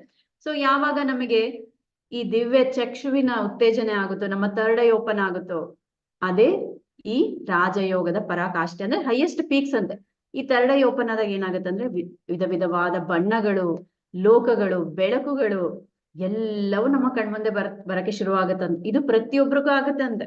ಯಾರ್ಯಾರು ಧ್ಯಾನ ಮಾಡ್ತಾರೋ, ಯಾರ್ಯಾರು ಧ್ಯಾನ ಸಾಧನೆ ಮಾಡ್ತಾರೋ ಅವರೆಲ್ಲರೂ ಇದು ಅನುಭವಿಸ್ಲೇಬೇಕು ಅಂತ ಹೇಳ್ತಾರಂತ. ಸೊ ಯಾವಾಗ ಥರ್ಡ್ ಐ ಓಪನ್ ಆಗುತ್ತೋ ನೆಕ್ಸ್ಟ್ ಶುರುವಾಗದೆ ಏನು, ಈ ಜ್ಞಾನ ಯೋಗ ಪಾರ್ಟ್ 2 ಅಂತ. ಸೊ ಫಸ್ಟ್ ಕರ್ಮಯೋಗ ಪಾರ್ಟ್ 1, ಜ್ಞಾನ ಯೋಗ ಪಾರ್ಟ್ 1, ಆಮೇಲೆ ರಾಜಯೋಗ ಅಂದ್ರೆ ಧ್ಯಾನ ಯೋಗ, ಕಿಂಗ್ ಆಫ್ ಯೋಗಾಸ್. ಅದಾದ್ಮೇಲೆ ಶುರುವಾಗದೆ ಜ್ಞಾನ ಯೋಗ ಪಾರ್ಟ್ 2 ಅಂತ. ಇದ್ರಲ್ಲೂ ಕೂಡ 4 ಸ್ಟೆಪ್ಸ್. ಆದ್ರೆ ನಾವು ಪಾರ್ಟ್ 1 ಅಲ್ಲಿ ಏನ್ ತಿಳ್ಕೊಂಡಿದ್ವಿ ಹೇಳಿ, ಈ ಫಿಸಿಕಲ್ ಆಗಿ ಪ್ರವಚನಗಳಿಗೆ ಹೋಗಿ, ಭಗವದ್ಗೀತೆ ಕೇಳಿ, ಜ್ಞಾನವನ್ನ ಕೇಳಿ, ಬೈಬಲ್ ಓದಿ ಎಲ್ಲ ಜ್ಞಾನವನ್ನ ಮಾಡ್ಕೊಂತ ಇದ್ರೆ ಈ ಜ್ಞಾನ ಯೋಗದಲ್ಲಿ ನಾವು ಹೊರಗಡೆ ಎಲ್ಲ ಬಂದ್ ಮಾಡ್ಬಿಡ್ತೀವಂತೆ. ನಮ್ಮ ಅಂತರ್ ಪ್ರಯಾಣ ಸ್ಟಾರ್ಟ್ ಆಗತ್ತಂತೆ. ಈ ಸ್ಟೇಜ್ ಅಲ್ಲಿ ಏನಾಗತ್ತಂತೆ, ನಾವೇ ಮಾಸ್ಟರ್ಸ್ ಹತ್ರ ಹೋಗಿ ಆ ಜ್ಞಾನವನ್ನ ಕೇಳ್ತೀವಂತೆ, ಪಡಿತೀವಂತೆ. ಜೀಸಸ್ ಎಲ್ಲಿದ್ದಾರೋ ಅಲ್ಲಿಗೆ ನಾವು ಪ್ರಯಾಣ ಮಾಡ್ತೀವಂತೆ, ಬುದ್ಧ ಎಲ್ಲಿದ್ದಾರೋ ಅಲ್ಲಿಗೆ ನಾವು ಪ್ರಯಾಣ ಮಾಡ್ತೀವಂತೆ. ಪ್ರಯಾಣ ಮಾಡಿ ಮತ್ತೆ ನಮ್ಮ 4 ಸ್ಟೆಪ್ ಸ್ಟಾರ್ಟ್ ಆಗುತ್ತೆ. ಅಲ್ಲೂ ಶ್ರವಣ, ಮನನ, ನಿಧಿಧ್ಯಾಸ, ಸಾಕ್ಷಾತ್ಕಾರ ಅಂತ ಹೇಳ್ತಾರೆ. ಅಂದ್ರೆ ಧ್ಯಾನದಲ್ಲಿ ನಿಮ್ಗೆ ಒಬ್ರು ಮಾಸ್ಟರ್, ನೀವೆಲ್ಲೋ ಹೋಗ್ತೀರಾ, ಟ್ರಾವೆಲ್ ಮಾಡ್ತೀರಾ, ಅವ್ರು ಏನೋ ಒಂದ್ ಮೆಸೇಜ್ ಹೇಳ್ತಾರೆ, ಅದನ್ನ ಕೇಳಿಸ್ಕೊಂತಿರಂತೆ ಫಸ್ಟ್ ಸ್ಟೇಜ್ ಅಲ್ಲಿ. ಅದನ್ನ ರಿಸೀವ್ ಮಾಡ್ಕೊಳೋದೇ ಒಂದು ಸ್ಥಿತಿ ಅಂತೆ. ಆ ಸ್ಥಿತಿ ಬರ್ಬೇಕಂದ್ರೆ ಇವೆಲ್ಲ ಧ್ಯಾನ ಸಾಧನೆಯಲ್ಲಿ. ಸೊ ಫಸ್ಟಿಗೆ ಆ ಮೆಸೇಜಸ್ ಎಲ್ಲ ನೀವೇ ಪರ್ಸನಲ್ ಆಗಿ ಹೋಗಿ ಅವ್ರ ಹತ್ರ ಕೇಳ್ಕೊಂತೀರಂತ. ಅವರೇ ಬಂದು ಹೇಳ್ತಾರಂತ ನಿಮಗೆ ಈ ಕ್ಷಣ ಏನೇನು ಜ್ಞಾನ ಬೇಕು, ಏನೇನು ವಿಸ್ಡಮ್ ಬೇಕು, ಏನೇನ್ ಗೈಡೆನ್ಸ್ ಬೇಕು ನಿಮ್ಗೆ ಸಿಗ್ತಾ ಹೋಗುತ್ತಂತೆ. ಅದನ್ನ ಗ್ರಾಸ್ಪ್ ಮಾಡೋದೇ, ಅದನ್ನ ಕೇಳಿಸ್ಕೊಳೋದೇ ಫಸ್ಟ್ ಸ್ಟೇಜ್. ಸೆಕೆಂಡ್ ಸ್ಟೇಜ್, ಧ್ಯಾನದಿಂದ ಎದ್ದ ತಕ್ಷಣ ಅನ್ಕೊಂತೀವಂತ, ಅಯ್ಯೋ ನನ್ ಧ್ಯಾನದಲ್ಲಿ ಗೌತಮ ಬುದ್ಧ ಬಂದಿದ್ರಲ್ವಾ, ಅವರು ಏನೋ ಮೆಸೇಜ್ ಹೇಳಿದ್ರಲ್ವಾ, ಏನ್ ಹೇಳಿದ್ರು ಮನನ ಮಾಡ್ಕೊಂತೀವಂತೆ. ಸೆಕೆಂಡ್ ಸ್ಟೇಜ್ ಅಲ್ಲಿ ನೆನ್ಪ್ ಮಾಡ್ಕೊಂತೀವಿ, ಓ ಇವ್ರು ಈ ತರ ಹೇಳಿದ್ರಲ್ವಾ, ಈ ಕಷ್ಟ ಇದೆ ನನ್ನ ಲೈಫಲ್ಲಿ, ಈ ಚಾಲೆಂಜ್ ಇದೆ, ಅಥವಾ ಈ ಧ್ಯಾನದಲ್ಲಿ ಈ ಪ್ರಾಬ್ಲಮ್ ಇದೆ, ಇದರಿಂದ ಹೊರಗ್ ಬರಕ್ಕೆ ಅವ್ರು ಏನೋ ಗೈಡೆನ್ಸ್ ಕೊಟ್ಟಿದ್ರಲ್ವಾ ಅಂತ ನೆನ್ಪ್ ಮಾಡ್ಕೊಂತೀವಂತ. ಇದೇ ಸೆಕೆಂಡ್ ಸ್ಟೇಜ್ ಮನನ. ಥರ್ಡ್ ಸ್ಟೇಜ್ ನಿಧಿಧ್ಯಾಸನ. ಅಂದ್ರೆ ಓಕೆ, ಇವರು ನನಗೆ ಈ ತರ ಗೈಡ್ ಮಾಡಿದ್ರು, ಈ ಮಾಸ್ಟರ್ ಬಂದು ನನ್ನ ಧ್ಯಾನದಲ್ಲಿ ಏನು ಅಂತ ನಾನು ಮನನ ಮಾಡ್ಕೊಂಡೆ, ಇದನ್ನ ಇಂಪ್ಲಿಮೆಂಟ್ ಮಾಡೋಣ. ಸೊ ಈ ಇಂಪ್ಲಿಮೆಂಟ್ ಮಾಡೋ ಸ್ಟೇಜ್ ಅಲ್ಲೇ ನಾನು ಹೇಳಿದ್ನಲ್ವಾ, ಆ ಫಿಸಿಕಲ್ಲೂ ಕೂಡ ಈ ಧ್ಯಾನದಲ್ಲೂ ಕೂಡ ಇಲ್ಲೇ ಸ್ಟ್ರಕ್ ಆಗ್ಬಿಡ್ತಾರೆ. ಎಲ್ಲ ತುಂಬಾ ಅದ್ಭುತವಾಗಿ ಮಾತಾಡ್ತಾ ಇರ್ತಾರೆ, ಜ್ಞಾನವನ್ನ ಹೇಳ್ತಾ ಇರ್ತಾರೆ, ಆದ್ರೆ ಅವರ ಲೈಫ್ ಅಲ್ಲಿ, ಪರ್ಸನಲ್ ಲೈಫ್ ಅಲ್ಲಿ ಇಂಪ್ಲಿಮೆಂಟೇಶನ್ ಬಂದಾಗ ಹಿಂದೆ ಉಳಿದು ಬಿಡ್ತಾರೆ. ಇದರಿಂದ ಏನಾಗುತ್ತೆ, ಅವ್ರ ಗ್ರೋತ್ ಅಲ್ಲಿಗೆ ನಿಂತು ಬಿಡುತ್ತೆ, ಮುಂದೆ ಹೋಗೋಕೆ ಸಾಧ್ಯ ಇಲ್ಲ. ಸೊ ಯಾವಾಗ ತಿಳ್ಕೊಂಡಿರೋ ಎಲ್ಲವನ್ನ ಇಂಪ್ಲಿಮೆಂಟ್ ಮಾಡ್ತಾ ಹೋಗ್ತಿರಲ್ವಾ, ಆಗ ಏನಾಗುತ್ತೆ, ಈ ಜ್ಞಾನ ಯೋಗದ ಪರಾಕಾಷ್ಠೆಗೆ ಹೋಗ್ತಿರಂತ. ಅಂದ್ರೆ ಸಾಕ್ಷಾತ್ಕಾರ, ಅಲ್ಲೂ ಕೂಡ ಒಂದು ವಿಟ್ನೆಸ್ ಸ್ಟೇಜ್, ಒಂದು ಸಾಕ್ಷಿ ತತ್ವ ಅವರಲ್ಲಿ ಆವರಿಸ್ಬಿಡುತ್ತಂತೆ. ಒಂದು ಫಿಸಿಕಲ್ ಲೆವೆಲ್ ಅಲ್ಲಿ ನಾವು ಅಚೀವ್ ಮಾಡಿದ್ಮೇಲೆ, ಈ ಸ್ಪಿರಿಚುವಲ್ ಲೆವೆಲ್ ಕೂಡ ಒಂದು ವಿಟ್ನೆಸ್ ಸ್ಟೇಜ್ ಅನ್ನ ರೀಚ್ ಮಾಡ್ತಾರಂತೆ. ಇಲ್ಲಿಂದ ಶುರುವಾಗೋದೆ ನೆಕ್ಸ್ಟ್ ಕರ್ಮಯೋಗ ಪಾರ್ಟ್ 2. ಸೊ ಗೌತಮ ಬುದ್ಧ ಏನ್ ಮಾಡಿದ್ರೆ ಹೇಳಿ, ಕಣ್ಮುಚ್ಕೊಂಡು ಧ್ಯಾನ ಮಾಡಿ ತನ್ನ ಅತೀಂದ್ರಿಯ ಶಕ್ತಿಗಳನ್ನ, ದಿವ್ಯ ಚಕ್ಷುವನ್ನ ಓಪನ್ ಮಾಡ್ಕೊಂಡು ತನ್ನ ಜನ್ಮಗಳನ್ನ ತಿಳ್ಕೊಳ್ತಾ, ಹೈಯರ್ ವರ್ಡ್ಸ್ ಇಂದ ವಿಸ್ಡಮ್ ಎಲ್ಲ ತಂದು ಏನ್ ಮಾಡ್ತಾನೆ, ಧ್ಯಾನದಿಂದ ಎದ್ಮೇಲೆ, ಅರೆ ಈ ಜ್ಞಾನ ಎಷ್ಟು ಚೆನ್ನಾಗಿದೆ, ನಾನ್ ತಿಳ್ಕೊಂಡಿದ್ದೀನಲ್ವಾ, ಇದ್ ನನ್ನ ಹತ್ರನೇ ಇಟ್ಕೊಂಡ್ರೆ ಅಲ್ಲ, ನಾನು ಎಲ್ಲರಿಗೂ ಸ್ಪ್ರೆಡ್ ಮಾಡ್ಬೇಕು. ಇದೇ ಕರ್ಮಯೋಗ ಪಾರ್ಟ್ 2 ಅಂತ. ನಮಗೆ ಗೊತ್ತಿರೋ ಜ್ಞಾನವನ್ನ, ಧ್ಯಾನವನ್ನ ಎಲ್ಲರಿಗೂ ಹಂಚೋದೆ ಈ ಕರ್ಮಯೋಗ part 2, the final stage of the soul ಅಂತಾರೆ. ಒಂದು ಈ ಪಾಠವನ್ನ ಕಲ್ತು, ಈ ಲೆಸನ್ಸ್ ಅನ್ನ ಇಂಪ್ಲಿಮೆಂಟ್ ಮಾಡ್ದ, ಎಲ್ಲರಿಗೂ ಧ್ಯಾನವನ್ನ ಹೇಳ್ಕೊಟ್ರೆ, ಆ ಸೋಲ್, ಆ ಆತ್ಮಕ್ಕೆ ಅದೇ ಕೊನೆ ಜನ್ಮ ಅಂತ. ಇನ್ನು ಮತ್ತೆ ಭೂಮಿಗೆ ಬರೋ ಈ ಚಾಲೆಂಜಸ್, ಈ ಜಂಜಾಟದಿಂದ ದೂರ ಇರೋ ಆ ಚಾಯ್ಸ್ ಅದ್ರಲ್ಲಿ ಇರುತ್ತಂತೆ. ಪತ್ರಿಜಿ ಆಗಿರ್ಬೋದು, ಬುದ್ಧ, ಜೀಸಸ್, ಇವರೆಲ್ಲ ಮಾಡಿದ್ದು ಅದೇ. ತಮಗೆ ಗೊತ್ತಿರೋ ಜ್ಞಾನವನ್ನ, ಧ್ಯಾನವನ್ನ ಎಲ್ಲರಿಗೂ ಹಂಚಿದ್ರು. ಪ್ರತಿಯೊಬ್ರಿಗೂ ಬಂದು ಹೇಳದಂತೆ, ಓಕೆ ನಿನ್ ಕಷ್ಟ ಇದೆನಾ, ನೀನ್ ಧ್ಯಾನ ಮಾಡು, ನಿನ್ನ ಜೀವನ ಚೆನ್ನಾಗಾಗುತ್ತೆ. ಅಂದ್ರೆ ಎಲ್ಲರಿಗೂ ಒಳ್ಳೇದ್ ಮಾಡೋದು, ಈ ಜ್ಞಾನದ ದಾನವನ್ನ ಮಾಡೋದು. ಎಲ್ಲರಿಗೂ ಹೇಳದಂತೆ, ನೀನ್ ದೇವರನ್ನ ಹೊರಗಡೆ ಹುಡುಕ್ತಾ ಇದೆಯಲ್ಲ, ಹೊರಗಡೆ ಎಲ್ಲೂ ಇಲ್ಲ, ನಿನ್ನೊಳಗಡೆ ಇದ್ದಾನೆ. ದೇವರನ್ನ ಹೇಗೆ ನೀನ್ ಮೀಟ್ ಮಾಡೋದು, 2 ಕಣ್ಣು ಮುಚ್ಕೋ, ಉಸಿರಾಟ ಗಮನಿಸು, ನಿನ್ನೊಳಗಡೆ ನೀನ್ ಪ್ರಯಾಣ ಮಾಡು, ನಿನಗೆ ಬೇಕಾದ ದೇವರನ್ನ ನಿನ್ನೊಳಗಡೆ ನೀನು ಕಾಣ್ತೀಯಾ ಅಂತ ಎಲ್ಲರಿಗೂ ಹೇಳ್ಕೊಡ್ಬೇಕಂತೆ. ಯಾರು ಪ್ರತಿಯೊಬ್ಬರಿಗೂ ಧ್ಯಾನವನ್ನ ಹಂಚ್ತಾ ಇರ್ತಾರೋ, ಜ್ಞಾನವನ್ನ ಹಂಚ್ತಾ ಇರ್ತಾರೋ, ಊರೂರು ತಿರುಗಿ ಸಾರಿ ಧ್ಯಾನವನ್ನ ಹಂಚ್ತಾ ಇರ್ತಾರೋ ಅವರೇದೇ ಕೊನೆಯ ಜನ್ಮ ಅಂತ ಹೇಳ್ತಾರೆ. ಸೊ ನಾವೆಲ್ಲರೂ ಈ ಗೌತಮ ಬುದ್ಧ, ಜೀಸಸ್, ವರ್ತಮಾನ ಮಹಾವೀರ ಆಗಿರ್ಬೋದು, ಪತ್ರಿಜಿ ಆಗಿರ್ಬೋದು, ಇವರೆಲ್ಲರ ಮಾರ್ಗ ಧ್ಯಾನ ಹಂಚೋ ಮಾರ್ಗ, ಜ್ಞಾನ ಹಂಚೋ ಮಾರ್ಗ ಆಗಿತ್ತು. ನಾವೆಲ್ಲರೂ ಅವರ ರೀತಿ ಆಗ್ಬೇಕು, ಆಗ್ಲೇ ನಮ್ಮ ಈ ಆತ್ಮಕ್ಕೆ ಮುಕ್ತಿ ಸಿಗುತ್ತೆ. ಅಂದ್ರೆ ನಮ್ಮ ಸೋಲ್ ಜರ್ನಿಯಲ್ಲಿ ಈ ಲಾಸ್ಟ್ ಸ್ಟೇಜ್ ಇದು. ಸೊ ಇನ್ನೊಂದ್ಸಲ ರಿಪೀಟ್ ಮಾಡ್ಕೊಳ್ಳೋಣ, ಎಲ್ಲರೂ ಟೈಪ್ ಮಾಡಿ. ಓಕೆ, ನಿಮಗೆ ಈ ಕ್ಲಾಸ್ ಅಲ್ಲಿ ಏನ್ ಅರ್ಥ ಆಯ್ತು? ಸೊ ಫಸ್ಟ್ ಸ್ಟೇಜ್ ಏನ್ ಹೇಳಿ? ಸೊ ಫಸ್ಟ್ ಸ್ಟೇಜ್ ಏನು?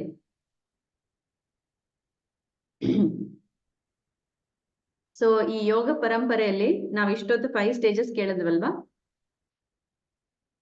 ಫಸ್ಟ್ ಸ್ಟೇಜ್ ಏನು?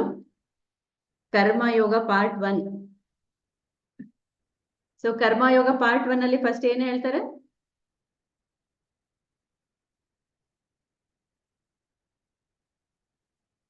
ಕರ್ಮಯೋಗದಲ್ಲಿ ಪಾರ್ಟ್ 1 ಅಲ್ಲಿ ಫಸ್ಟ್ ಏನ್ ಹೇಳ್ತಾರೆ? ಬೇರೆಯವ್ರಿಗೆ ಒಳ್ಳೇದ್ ಮಾಡ್ಲಿಲ್ಲ ಅಂದ್ರೆ ಪರವಾಗಿಲ್ಲ, ಕೆಟ್ಟದಂತೂ ಮಾಡ್ಬೇಡ ಅಂತ ಹೇಳ್ತಾರೆ ಫಸ್ಟ್ ಸ್ಟೇಜ್ ಅಲ್ಲಿ ಅಲ್ವಾ? ಸೆಕೆಂಡ್ ಸ್ಟೇಜ್ ಅಲ್ಲಿ ಬೇರೆಯವ್ರಿಗೂ ನೀನ್ ಸಹಾಯ ಮಾಡು, ಬೇರೆಯವ್ರಿಗೂ ನೀನ್ ಒಳ್ಳೇದ್ ಮಾಡು, ಆಗ ನಿನಗೂ ಒಳ್ಳೇದಾಗುತ್ತೆ ಅಂತ ಹೇಳಿ ಕಳಿಸ್ತಾರಂತೆ. Do good. S.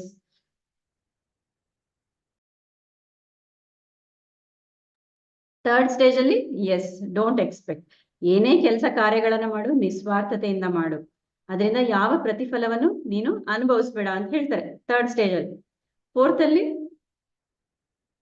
Fourth stage ಏನ್ ಹೇಳ್ತಾರೆ? ನಾನು ಅನ್ನೋ ಅಹಂಕಾರ, ಭಾವದಿಂದ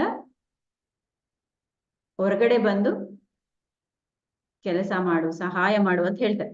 ಇದು ಕರ್ಮಯೋಗ ಪಾರ್ಟ್ 1. ಇನ್ನು ಇದಾದ್ಮೇಲೆ ಬರೋದು ಯಾವ್ದು ಹೇಳಿ? ಕರ್ಮಯೋಗ ಪಾರ್ಟ್ 1 ಆದ್ಮೇಲೆ ಜ್ಞಾನ ಯೋಗ ಪಾರ್ಟ್ 1. ಅದ್ರಲ್ಲಿ ಆಲ್ರೆಡಿ ನಾವು ತಿಳ್ಕೊಂಡ್ವಲ್ಲ, ಎಲ್ಲರೂ ಎಷ್ಟು ಅದ್ಭುತವಾಗಿ ಟೈಪ್ ಮಾಡಿದ್ರಿ. ಶ್ರವಣ, ಮನನ, ನಿಧಿಧ್ಯಾಸನ ಮತ್ತೆ ಸಾಕ್ಷಾತ್ಕಾರ. ಇದಾದ್ಮೇಲೆ ಬರೋದೇ ಥರ್ಡ್ ಸ್ಟೇಜ್. ಏನ್ ಹೇಳಿ? ರಾಜಯೋಗ. ರಾಜಯೋಗನ ಏನಂತ ಹೇಳ್ತಾರೆ? ಕಿಂಗ್ ಆಫ್ ಯೋಗಾಸ್, ಧ್ಯಾನ ಯೋಗ. ಎಲ್ಲಾ ಯೋಗದಲ್ಲಿ ಅತಿ ಶ್ರೇಷ್ಠವಾದದ್ದು ಈ ರಾಜಯೋಗ. ರಾಜಯೋಗದಲ್ಲಿ ಫಸ್ಟ್ ಧ್ಯಾನ ಮಾಡೋದು ಹೇಗೆ ಅಂತ ತಿಳಿಸ್ಕೊಡ್ತಾರೆ. ಧ್ಯಾನ ಮಾಡಿ ತಿಳಿತಾ ಸೆಕೆಂಡ್ ಸ್ಟೇಜ್ ಅಲ್ಲಿ ಏನ್ ಮಾಡ್ತೀವಿ? ಆಲೋಚನಾ ರಹಿತ ಸ್ಥಿತಿಯಲ್ಲಿ ಹೋಗ್ತೀವಿ. ಎಷ್ಟೋ ಸಾಧನೆ ಮಾಡಿ ಜನ್ಮಗಳನ್ನ ತಗೊಂಡು ಈ ಥಾಟ್ಲೆಸ್ ಸ್ಟೇಜ್ ಹೋದ ತಕ್ಷಣ ಏನಾಗುತ್ತೆ? ನೆಕ್ಸ್ಟ್ ಏನ್ ಶವರ್ ಆಗುತ್ತೆ? ವಿಶ್ವಶಕ್ತಿಯ ಪ್ರವಾಹ ಆಗುತ್ತೆ. ಕಾಸ್ಮಿಕ್ ಎನರ್ಜಿ ಶವರ್ ಆಗುತ್ತೆ. ಇದಾದ ತಕ್ಷಣ ಇದರ ರಿಸಲ್ಟ್ ಏನಾಗುತ್ತೆ ಹೇಳಿ? ನಮ್ಮ ದಿವ್ಯ ಚಕ್ಷುವಿನ ಉತ್ತೇಜನೆ ಆಗುತ್ತೆ. ಅಂದ್ರೆ ಅತೀಂದ್ರಿಯ ಶಕ್ತಿಗಳ ಆಕ್ಟಿವೇಶನ್ ಆಗುತ್ತೆ. Third yes. ಇದಾದ ತಕ್ಷಣ ಬರೋದೆ ನೆಕ್ಸ್ಟ್ ಸ್ಟೇಜ್ ಏನು? Fourth stage.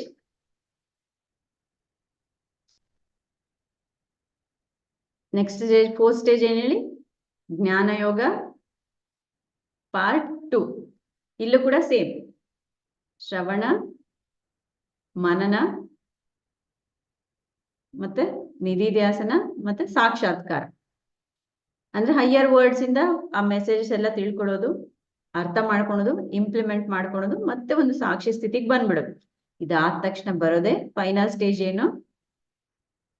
Karma yoga part 2. So ಕರ್ಮಯೋಗ ಪಾರ್ಟ್ 2 ಅಲ್ಲಿ ಏನ್ ಹೇಳಿ? ಒಂದೇ ಒಂದ್ ಲೆವೆಲ್ ಕರ್ಮಯೋಗ ಪಾರ್ಟ್ 2 ಅಲ್ಲಿ.